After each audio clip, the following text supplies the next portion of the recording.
Le Grand Prix de Madrid est-il en péril? La course peine à tirer des fonds. Bon, c'est pas très bien parti. Une fois que l'IFEMA a obtenu les droits, analysé et évalué les différentes formules de gestion, il est vrai que nous avons rédigé le contrat de gestion et que principalement en raison du nombre de clauses supplémentaires que nous avons mises en place, on n'a pas trouvé d'entreprise initialement disposée à assumer ce risque. L'Espagne a déjà connu un Grand Prix raté dans l'histoire récente, le circuit de Valence, qui était une belle purge.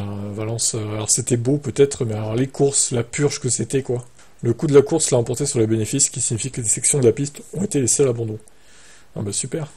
Les organisateurs sont certains que le Grand Prix de Madrid aura plus de succès. Les questions concernant les investisseurs devront être réglées rapidement, car la construction de la piste devra commencer sous peu. l'IFEMA prévoit de terminer complètement le circuit d'ici le 31 mai 2026. Il y aura 4 zones de déplacement, et la ligne droite principale du circuit de Madrid sera longue de 700 mètres. Ce qui distinguera le circuit sera un virage incliné à 30 degrés. D'après Marca, la FIA pourrait modifier légèrement l'angle. On s'attend à ce qu'il soit à peu près le même. Le virage le plus incliné du calendrier pour le moment est celui de Zandvoort, qui a atteint un maximum de 18%. Un autre aspect de la piste est que l'IFEMA prévoit d'être aussi respectueux de l'environnement que possible. L'aéroport de Barrara se trouve à proximité du circuit et une centrale solaire sera construite sur le terrain de l'IFEMA pour couvrir les besoins en électricité pour le Grand Prix. Très bien. Bah, s'ils y arrivent, pourquoi pas. Maintenant, j'attends de voir si ça va vraiment se faire, ce circuit, parce qu'il est quand même prévu pour 2026.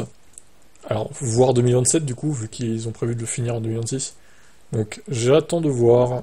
Pas sûr que ça se fasse au final.